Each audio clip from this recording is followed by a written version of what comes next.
Graça e paz. Eu me chamo Ricardo.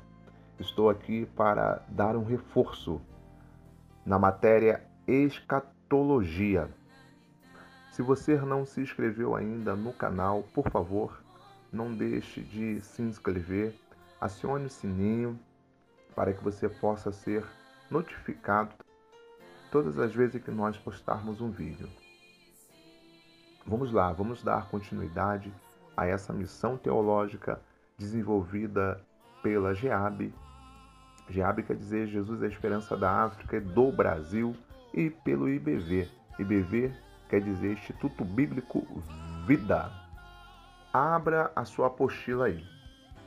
O sumário da apostila diz o seguinte: a hermenêutica e a escatologia, o dispensacionalismo e suas alianças, definição dos termos arrebatamento e vinda, escolas escatológicas, o tempo do fim, teorias sobre o arrebatamento, teoria do arrebatamento pré-tribulacionista, sobre o arrebatamento, a igreja após o arrebatamento, a grande tribulação, besta e invasão na Palestina.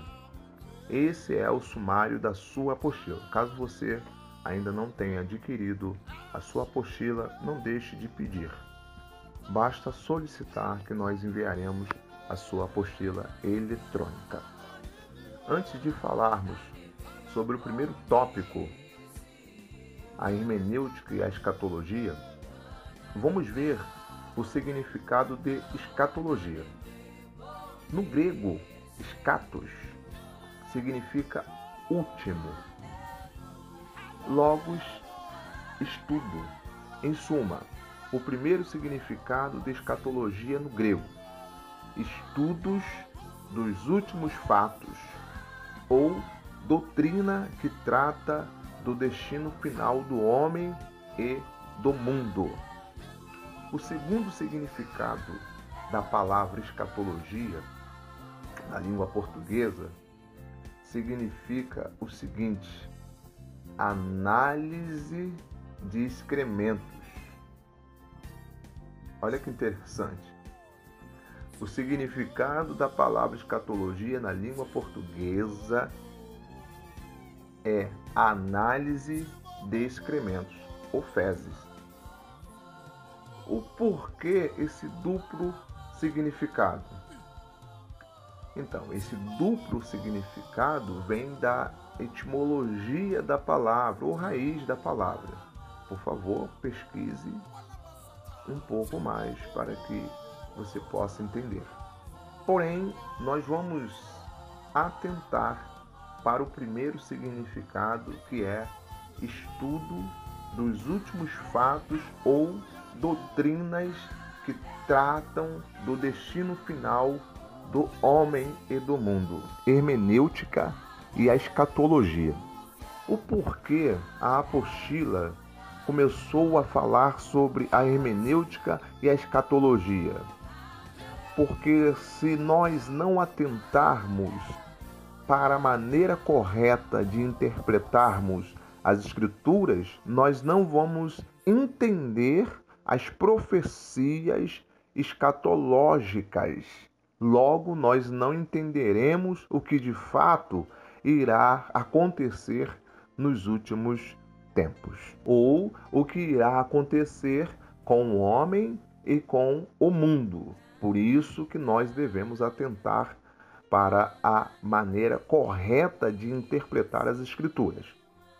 Vamos ler um pouco a apostila. Diz assim: para definirmos o alegorismo, podemos dizer que este método é aquele que, em lugar de reconhecer o texto como naturalmente se apresenta, perverte o dando um sentido secundário, anulando a intenção primária do escritor. Um exemplo desse tipo de interpretação está em Apocalipse capítulo 20, quando João fala a respeito de um período de 1000 anos em que a teocracia seria instituída, ou seja, Deus no governo, e o próprio Jesus reinaria sobre a terra. Os alegoristas ou espiritualizadores de texto dizem que esse período está sendo cumprido agora pela igreja. E os 1000 anos não são literais, mas sim espirituais. Olha só que interessante. Os alegoristas ou espiritualizadores de texto, eles acreditam que o milênio já foi instalado e que nós estamos vivendo o milênio. Depois eu vou explicar o que é o milênio. Mas, enfim, os alegoristas ou espiritualizadores de textos, eles acreditam que nós estamos vivendo o milênio. Em suma, quando nós falamos de alegorizar, nós estamos falando sobre espiritualizar o texto, ou seja, o leitor ele não atenta para que o texto diz de forma natural. Ele sempre procura um sentido espiritual no texto. Sentido literal, eu posso usar a fala de Jesus quando ele falou que ele morreria e que no terceiro dia ele ressuscitaria. Sentido literal. Em suma, sentido espiritual ou alegórico é quando o leitor procura espiritualizar todas as passagens bíblicas, até mesmo a despeito da morte de Jesus ou ressurreição. Tem alguns leitores que falam o seguinte, que Jesus não ressuscitou de forma literal, mas sim de forma alegórica, ou seja, de forma espiritual, e que todos os dias ele ressuscita em nossos corações. Então, o sentido alegórico é quando o leitor espiritualiza todos os textos, dizendo que determinada profecia não se cumprirá de forma literal. E sentido literal é quando o leitor lê as Escrituras e interpreta o que ela quer dizer. Pois bem, o interessante é o seguinte: por mais que uma passagem ou um versículo tenha um sentido figurado, ou ainda que seja uma parábola, essa passagem sempre terá uma mensagem literal. Nós temos que ter muito cuidado. Eu vou dar outros exemplos aqui. Olha, a despeito da parábola do bom samaritano, quando nós lemos esse texto, nós precisamos atentar para o contexto, para entendermos. Senão, nós não vamos entender o porquê Jesus contou essa parábola. Jesus contou essa parábola porque ele foi perguntado pelos judeus quem seria o próximo deles. Por quê? Para os judeus, o próximo deles seria apenas outro judeu. Quem não fosse judeu, eles classificavam como porcos e cães. Pois bem, então Jesus ele conta a parábola, dizendo o seguinte: olha, tinha um judeu caído, ele tinha acabado de sofrer um assalto, estava muito machucado, quase morto. Passou um sacerdote e não fez nada para ajudar aquele judeu. Passou um levita, do mesmo modo, não fez nada para ajudar aquele judeu. Mas quando veio um samaritano, em outras palavras, Jesus falando para os judeus, quando veio um cão, um porco, um samaritano que vocês não reconhecem como o vosso próximo, quando viu aquele judeu, o vosso irmão, caído, machucado, quase morto, ele empenhou todas as suas forças para ajudá-lo. E aí Jesus vira para os judeus e falou o seguinte: quem é o próximo desse judeu que está caído? E eles ficaram sem resposta, porque o próximo desse judeu que estava caído deveria ser os levitas, os sacerdotes.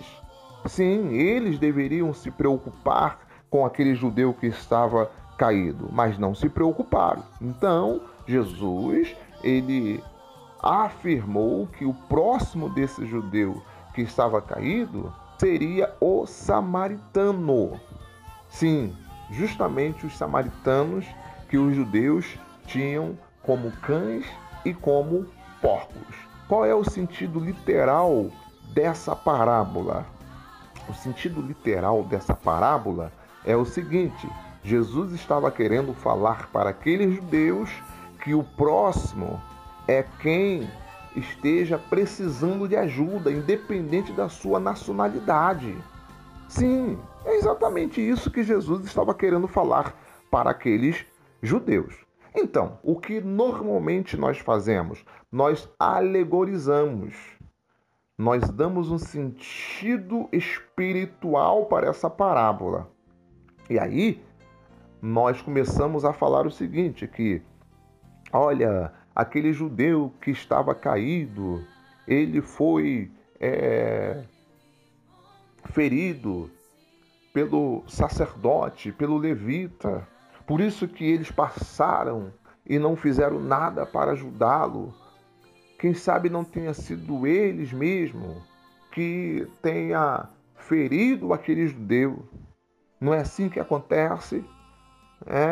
Normalmente é o seu irmão que se levanta contra você. Isso é uma forma de alegorizar. Uma outra maneira que muitos fazem aí: o bom samaritano vai passar para te ajudar. Você que está caído, machucado, ferido, Deus hoje vai enviar um bom samaritano para te ajudar. Alegorizei um pouco mais, espiritualizei o texto um pouco mais. Eu posso alegorizar? Sim, posso, mas eu tenho que ter cuidado para não sair do sentido literal. E o correto é o pregador falar o sentido literal da parábola, ou da passagem, do versículo, para depois então alegorizar. Ele pode falar assim: nós que temos a mente analítica, e aí começamos então a alegorizar. Mas não pode sair muito. No meu ver, a melhor forma de alegorizar nessa passagem seria fazer o seguinte: comparar a nossa concepção com a concepção dos judeus. Ou seja, os judeus tinham uma concepção que só quem era o próximo deles seria outro judeu. E nós? Quem é o nosso próximo? Será que o nosso próximo é somente aqueles que são da nossa família, de nossa igreja? Eu acredito que seja a melhor maneira de interpretar essa passagem. Ou seja, conscientizar a igreja, conscientizar o meu irmão que todos são o meu próximo. O meu próximo não é somente aquele que está do meu lado. Não, meu próximo são todos aqueles que estejam precisando de ajuda. Ou seja, nós não podemos menosprezar ninguém, nós não podemos fazer acepção de ninguém. Nós precisamos estar sempre prontos para ajudar o nosso próximo, ajudar aqueles que estão caídos. Então, eu acredito que tenha dado para você entender o que é alegorizar, o que é o sentido literal, lembrando sempre que todas as passagens bíblicas, quer seja ela de forma figurada, uma parábola, os tipos, símbolos, sempre tem uma mensagem literal. Ou seja, o homem ele não tem liberdade para ficar conjecturando, usando a sua mente analítica para ver o que Jesus estava querendo falar. Não existe várias interpretações, existe apenas uma interpretação. É claro, evidente, que quando nós falamos de escatologia, vai diferir um pouco, pois existem várias escolas escatológicas, nós vamos ver isso mais para frente. Mas falando ainda sobre o sentido literal, os judeus, quando interpretam as escrituras, eles interpretam de forma literal. Por exemplo, quando os judeus leem as profecias messiânicas, eles leem e interpretam de forma literal. Ou seja, eles estão esperando o cumprimento literal da vinda do Messias. Quer dizer, alguns judeus. E eles estão aguardando o cumprimento de forma literal da vinda do Messias, que se dará depois da batalha do Armagedon. Sim, Jesus virá de forma literal, diz a Bíblia, que ele virá para o povo de Israel e pisará no Monte das Oliveiras. Esse assunto vai ficar um pouco mais para frente. Mas enfim, então os judeus interpretam as escrituras de forma literal. A igreja primitiva interpretou as escrituras de forma literal. Por exemplo, quando Jesus falou para a igreja primitiva, especificamente para os apóstolos e todos os discípulos que estavam reunidos no dia de Pentecoste, quando ele falou assim, olha, ficai em Jerusalém, até que do alto sejais revestidos de poder, e sereis minhas testemunhas em Jerusalém, Judéia, Samaria e confins da terra. Os apóstolos interpretaram essa fala de Jesus de maneira natural, de forma literal. E por isso eles ficaram em Jerusalém. E depois então eles foram revestidos de poder, para que então pudesse ser testemunha do Senhor Jesus em Jerusalém, Judéia, Samaria e confins da terra. O melhor método para interpretar as Escrituras é o literal.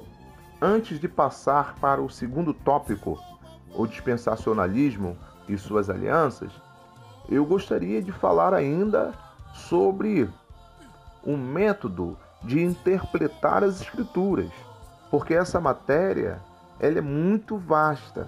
É necessário atentar também para as escolas escatológicas, pois cada escola tem uma forma, pois cada escola tem um método para interpretar os livros escatológicos. Cada escola tem um método. Existem as seguintes escolas: pré-tribulacionista, meso-omídia e pós-tribulacionista. A pré-tribulacionista crê que a igreja será arrebatada antes da grande tribulação. A meso ou mid-tribulacionista crê que a igreja será arrebatada no meio da grande tribulação. E a pós-tribulacionista crê que a igreja será arrebatada depois da grande tribulação. Então, cada escola tem o seu método para interpretar as profecias escatológicas. Nós tendenciamos para a escola pré-tribulacionista, mas cada aluno poderá escolher a sua escola. Depende muito da igreja onde o aluno congregue. Vale ressaltar que, embora as escolas organizem os eventos de maneira diferente, todas as escolas creem que Jesus Cristo voltará. Elas só organizam os eventos escatológicos de maneira diferente. A escola pré-tribulacionista defende que a vinda de Cristo se dará em duas etapas: secreta, para buscar a igreja, e em glória, sendo visível a todos, justamente no período da grande tribulação. Em Apocalipse capítulo 1, versículo 7, vai falar justamente sobre isso, que todo olho o verá. Nós não sabemos como vai ser isso. Nós imaginamos que esse evento será transmitido através de vídeos, através dos satélites, enfim. Mas os pré-tribulacionistas defendem que a volta de Cristo se divide em duas etapas. A primeira etapa de forma secreta, para buscar a sua igreja, e a segunda etapa de forma visível, de forma que todo olho verá, conforme Apocalipse capítulo 1, versículo 7. Já o meso-tribulacionista, o míder, acredita que a igreja será arrebatada no meio da grande tribulação. Sendo a tribulação de 7 anos, então haverá 3 anos e meio de paz e 3 anos e meio de muita dificuldade. Esse sistema tem muita similaridade com a escola pré-tribulacionista. Porém, difere na ideia que o arrebatamento da igreja ocorrerá só após 3 anos e meio. Veja que interessante. Os pré-tribulacionistas creem que a igreja será arrebatada antes da grande tribulação. O meso ou mid-tribulacionistas já creem que a igreja vai ser arrebatada no meio da grande tribulação. Mas ambos creem no arrebatamento da igreja. Já os pós-tribulacionistas creem que a igreja vai passar por toda a grande tribulação. Essa escola crê que a segunda vinda de Cristo trata de um único evento. Ou seja, tudo acontecerá após o período da grande tribulação. Ainda fala mais, que além da igreja passar pela grande tribulação, esse período não quer dizer que tenha exatamente 7 anos. Dentro do pós-tribulacionista existe os amilenaristas, pós-milenarista e pré-milenarista, que defende tal posição. Então, os pós-tribulacionistas creem que a primeira e a segunda vinda de Cristo se dará em um único evento e que esse evento ocorrerá após o período da grande tribulação e que essa grande tribulação não quer dizer que os 7 anos descritos pelo profeta Daniel seja exatamente 7 anos. Eles alegorizaram, espiritualizaram o texto, e aí eles acreditam que não sei exatamente 7 anos de forma literal. E dentro dessa escola pós-tribulacionista existem os amilenarista, pós-milenarista e pré-milenarista, que defende tal posição. Esses também acabam não acreditando em um período exato de 1000 anos. Enfim, eles acabam alegorizando ou espiritualizando o texto. E nós já vimos que não é a maneira correta de interpretar as escrituras sagradas, uma vez que os judeus interpretam de forma literal, a igreja primitiva interpretou de forma literal, os reformadores também interpretaram de forma literal, e nós também devemos interpretar de forma literal. Ainda falando sobre os métodos de interpretar as escrituras, as profecias escatológicas, ainda tem os preterismo, futurismo, idealismo, historicismo ou uma combinação delas. Os preteristas acreditam que o Apocalipse se restringe ao primeiro século. Lembra da perseguição imperial romana?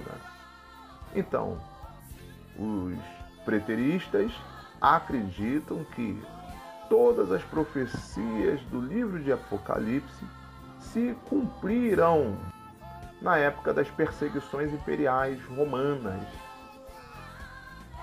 Futurismo. Já os futuristas têm no Apocalipse um livro essencial, escatológico, tratando dos eventos mais iminentes à primeira vinda de Cristo, ou seja, depois que Jesus buscar a sua igreja, todas as profecias escatológicas irão começar a se cumprir, especificamente a partir do capítulo 4 do livro de Apocalipse. Esse método de interpretação ganhou gradativamente a adesão de protestantes, evangélicos e de pentecostais, enfim, após a propagação do dispensacionalismo desde o século XIX. Nós já vamos falar sobre o dispensacionalismo e suas alianças. O idealismo. Diferente das outras correntes de interpretação, o idealismo não encontra no Apocalipse nenhuma ligação com fatos históricos. Para os idealistas, o livro apresenta uma descrição simbólica da luta entre o bem e o mal, que não se aplica a nenhum período histórico. Ou seja, quem segue esse método de interpretar as escrituras, os livros escatológicos, as profecias escatológicas, automaticamente ele nem se preocupa com todas as profecias do livro de Apocalipse, porque no entendimento dele se trata de um livro simbólico que retrata ali a luta do bem entre o bem e o mal, e que não se aplica a nenhum período da história. Historicismo. Por fim, temos o historicismo. Segundo essa linha de interpretação, todas as profecias já se cumpriram no passado. Algumas vão se cumprir no presente e outras no futuro. Por exemplo, para retratar bem essa linha de pensamento, esse método de interpretação, eu posso citar aqui que os historicistas, eles entendem que as 7 igrejas da Ásia Menor representam os períodos que a igreja passou e que agora, no momento, nós estamos no período da igreja de Laodiceia. Acontece que nós misturamos os métodos de interpretar. Porém, todos os pré-tribulacionistas, eles são futuristas. Por que eles são futuristas? Porque eles creem que as profecias do livro de Apocalipse ainda vão se cumprir. Elas começarão a se cumprirem após a vinda de Cristo, quando Jesus buscar a sua igreja de forma secreta. Todas as profecias começarão a se cumprir, especificamente a partir do capítulo 4. Então vamos lá. Os pré-tribulacionistas, normalmente eles são futuristas, mas isso não quer dizer que eles não concordem com os historicistas. Possa ser que eles concordem com algum ponto de interpretação por parte dos historicistas. Muito bem, chegamos ao fim de mais uma aula. Eu gostaria de te pedir uma vez mais para se inscrever no canal, acionar o sininho, para que você possa ser notificado todas as vezes que nós postarmos um vídeo no canal. Na próxima aula nós vamos falar sobre o dispensacionalismo e suas alianças. Tenho certeza que vai ser uma aula muito esclarecedora. A sua vida vai ser abençoada. Espero que você tenha entendido tudo que nós temos falado até aqui. Que Deus te abençoe e até a próxima aula.